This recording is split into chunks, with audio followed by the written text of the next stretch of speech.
I never thought a birthday cake could cause so much drama.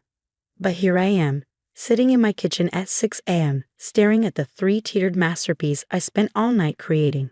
My daughter Emily turns 8 today, and this cake represents everything she loves: dinosaurs, space, and science. Each tire tells a story.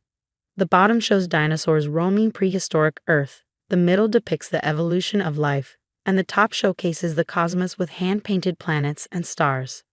"Mommy, is it time yet?" Emily's excited voice carries from the hallway. She's been up since 5, too thrilled about her birthday party to sleep. My heart swells as she bounces into the kitchen, her curly hair wild from sleep, wearing her favorite NASA pajamas. "Almost, sweetie. We need to wait for the frosting to set completely." I pull her into a hug, breathing in the familiar scent of her strawberry shampoo. "Why don't you help me set up the science experiment stations for your friends?" Emily's eyes light up. We've planned a mad scientist birthday party, complete with safe experiments for 8-year-olds. No typical princess themes or generic cartoon characters.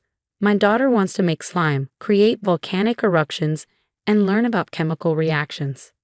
"Do you think Grandma Patricia will like my party?" Emily asks, carefully arranging test tubes filled with colored water. The question makes my stomach clench. My mother-in-law, Patricia, has never approved of my unconventional parenting choices.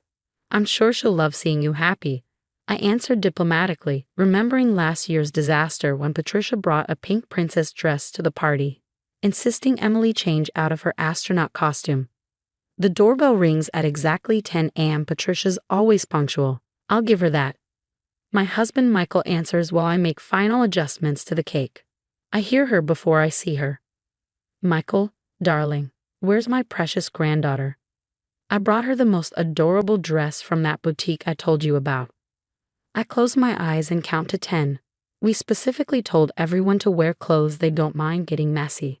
Emily runs to greet her grandmother, lab coat already on, safety goggles pushed up on her head. "Grandma, look, I'm a scientist today." Emily twirls, showing off the patches I sewed onto her coat, NASA, the periodic table, and her name embroidered in gold thread. Patricia's smile freezes. "Oh, how interesting. But would you rather wear this beautiful dress I brought? It's got ribbons and—" "Mom," Michael interrupts, "we discussed this. It's Emily's party, and she chose the theme." Patricia purses her lips but says nothing, following Emily into the kitchen. That's when she sees the cake. The color drains from her face as she takes in the detailed fondant dinosaurs, the carefully piped DNA strands, and the glittering galaxy-topped tier. What is this?" Her voice trembles. I feel a surge of pride, thinking she's impressed by my handiwork. I was wrong. "This is horrible," she shrieks, startling Emily, who drops her safety goggles. "This is not a proper birthday cake for a little girl. Where are the flowers, the butterflies, the pretty pink frosting?" "Mom." Michael steps forward, but Patricia is on a roll. "This party needs to be canceled right now." She pulls out her phone. "I still have time to call the bakery. They can deliver a proper cake in an hour. And I'm sure the boutique has some lovely decorations we can." Actually, I cut in, my voice steady as I pull out my phone. "Let me show you something." I open my photo gallery and select a video from last week. Emily's voice fills the kitchen. "And this is the cake I want, Mommy. Can you make the dinosaurs look real? And the planets too? I want to show everyone how amazing science is." The video continues, showing Emily sketching her dream cake design, her face glowing with excitement as she explains each element. "See, the DNA shows how everything's connected, and the stars show where we might go someday when I'm an astronaut." Patricia's face flushes. But, I'm not done. I swipe to another video, this one from Emily's science fair last month. She's presenting her project on solar energy, confidently explaining complex concepts to the judges. The blue ribbon pinned to her project board gleams under the fluorescent lights. "This is who your granddaughter is, Patricia. She's brilliant, curious, and passionate about science.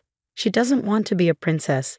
She wants to be an astronaut or a paleontologist, or maybe both. And today, on her birthday, we're celebrating exactly who she is." Emily hugs my legs, and I feel her trembling slightly. I run my fingers through her curls, silently promising to always protect her right to be herself. "I love my cake, Mommy," she whispers. "It's perfect." Michael steps forward, placing a hand on his mother's shoulder. Mom, do you remember what you always told me growing up? Be yourself, no matter what anyone says. That's all Emily's doing. Patricia looks from the cake to Emily, then back to the cake. The fight seems to drain out of her. She sinks into a kitchen chair, dabbing at her eyes with a monogrammed handkerchief. The doorbell rings again, the first party guests arriving. Emily bounces with excitement, lab coat swishing around her knees. Grandma, she says, approaching Patricia cautiously, would you like to help with the experiments? I can show you how to make elephant toothpaste. It's really cool. I hold my breath, watching Patricia's internal struggle play across her face. Finally, she manages a small smile. I suppose I could learn something new today. The party was in full swing. Our backyard transformed into a kid-sized laboratory. 10 excited 8-year-olds in lab coats crowded around different experiment stations, their laughter mixing with sounds of wonder as chemical reactions created colorful foam and harmless explosions. I kept one eye on Patricia as she hovered uncertainly near the volcanic eruption table. She changed into the spare lab coat I'd offered, though she insisted on keeping her pearl necklace on. Emily was showing her how to mix baking soda and vinegar to create the perfect eruption. See, Grandma, when you combine an acid and a base. Emily's confident explanation was interrupted by gasps and cheers as the mixture bubbled over dramatically. To my surprise, Patricia didn't flinch away from the mess. Instead, she leaned closer, genuine curiosity crossing her face. That's actually quite fascinating, she admitted, adjusting her safety goggles. What happens if we add more baking soda? Before Emily could answer, my sister-in-law Diane burst through the gate, fashionably late as always. She took one look at the science-themed party and her face twisted into a familiar sneer. Oh, Sarah, she said, air-kissing my cheek. Still encouraging these unusual interests, I see. Her eyes landed on Patricia and the lab coat. Mother, what are you wearing? Patricia straightened up, something shifting in her expression. I braced myself for her to side with Diane, to revert to her usual criticism of my parenting choices. But she surprised me. I'm conducting experiments with my granddaughter, she said firmly, though I caught a slight tremor in her voice. Did you know that combining certain household ingredients can create such remarkable reactions? Diane's perfectly plucked eyebrows shot up. Surely you're joking. This is hardly appropriate for a little girl's birthday. Where are the princess games? The makeup stations? The future scientist who might cure cancer or lead missions to Mars? I cut in, my patience finally snapping. Because that's what I see when I look at these kids. I see potential, curiosity, and joy in discovery. Emily appeared at my side, her lab coat now splattered with various colors from the experiments. Aunt Diane wanted to see something amazing. Without waiting for an answer, she grabbed her aunt's manicure hand and pulled her toward the color-changing solution station. Careful, Diane yelped. This blouse is designer. I'll let her show you, Patricia said, following them. I've learned more in the last hour than I have in years of adult dinner parties. I watched in astonishment as my mother-in-law positioned herself between Emily and Diane, subtly blocking her daughter's attempts to redirect the party toward more traditional activities. When Diane tried to suggest an impromptu princess makeover session, Patricia loudly announced it was time for cake. The cake reveal was met with exactly the reaction Emily had hoped for. The kids crowded around, pointing excitedly at different details: the realistic dinosaurs, the glowing planets, the intricate DNA strands. Even Diane's daughter Sophie, usually glued to her mother's side, pushed forward to get a better look. Mom, look. Sophie tugged at Diane's sleeve. The dinosaurs look so real. Can I take science classes like Emily? Diane's face flushed. But honey, you love your ballet lessons. I can do both, Sophie insisted. Emily does gymnastics and science. I caught Patricia watching this exchange, something like recognition flickering across her face. She touched Diane's arm gently. Remember when you wanted to take automotive classes in high school? She said softly, and I insisted you stick with home economics instead. Diane went very still. You said it wasn't ladylike to work on cars. I was wrong. Patricia's voice cracked slightly. I was so focused on what I thought you should be that I didn't see who you wanted to be. Just like... She glanced at me apologetically, just like I've been doing with Emily. The tension in the air dissolved as Emily started leading everyone in singing Happy Birthday. I watched her face glow in the candlelight, surrounded by friends who shared her passions, family members finally beginning to understand. After Emily blew out her candles, Patricia helped me serve the cake. As she handed out plates, she quietly said, "The dinosaurs really are remarkably detailed. Did you make them all by hand?" "Yes," I answered cautiously. I took some online classes in cake decorating when Emily first showed interest in science-themed parties. "I'd love to learn," she said, surprising me again. Maybe we could take a class together. I could help with her next birthday cake." Before I could respond, Emily's voice rang out across the yard. "Mommy, Grandma, come quick. We mixed the wrong chemicals and something's changing color." Patricia and I exchanged glances, then hurried toward the excited crowd of young scientists. As we approached, I heard Diane say, "Actually, Sophie, maybe we could look into those science classes after all." The afternoon sun caught the safety goggles perched on Patricia's head, and for the first time since she'd arrived, her smile reached her eyes. The weeks following Emily's birthday party brought changes I never expected. Patricia called me on a Tuesday afternoon, her voice tentative but determined. "Sarah, dear, I've been doing some thinking," she began. "I found a wonderful cake decorating class at the community center. The instructor says we can bring children on Saturday mornings. I thought perhaps Emily might enjoy learning alongside us." I nearly dropped my coffee mug. "Us?" "Well, yes," Patricia continued. "I've already enrolled myself, and I hope you might join too.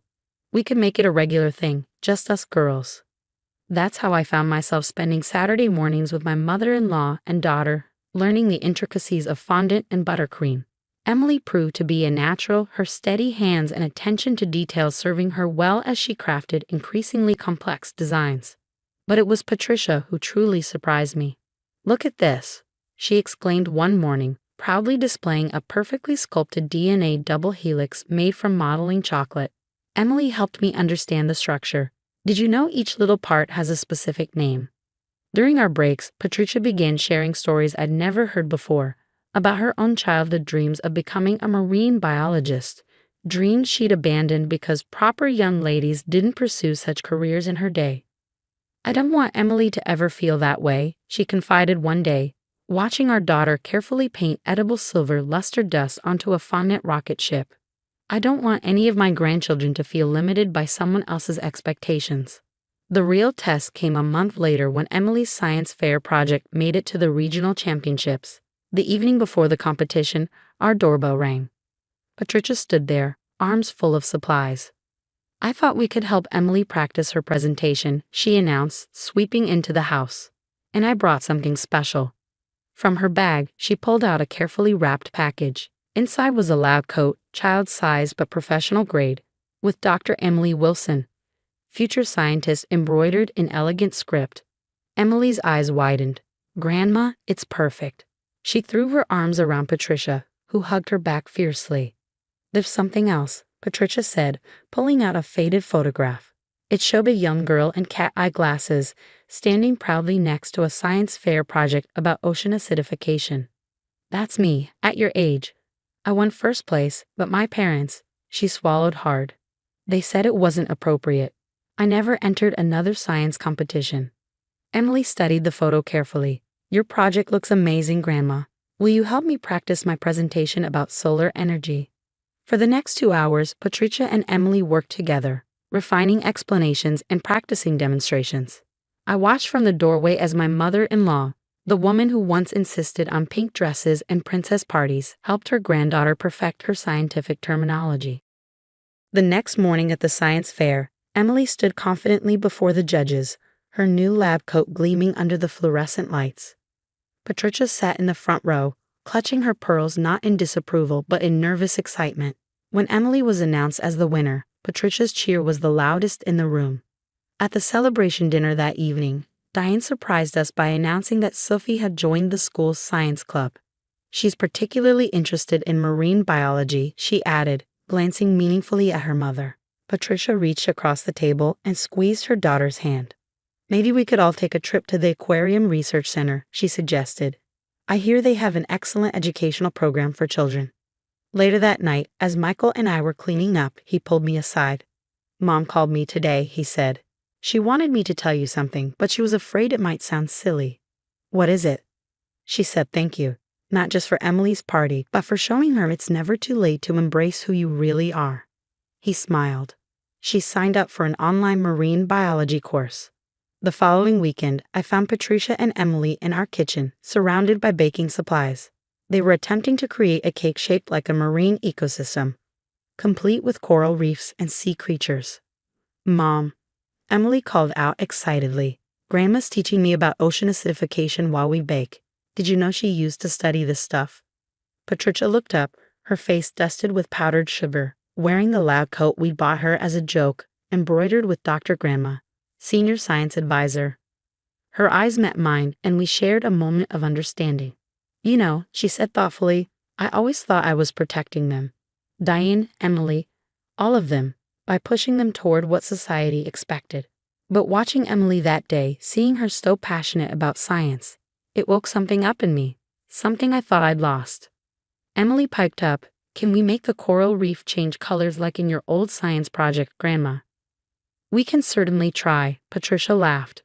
After all, the best scientists are the ones who aren't afraid to experiment. Looking at them together, 3 generations of women exploring, creating, and learning, I realized that sometimes the best family traditions are the new ones we dare to start.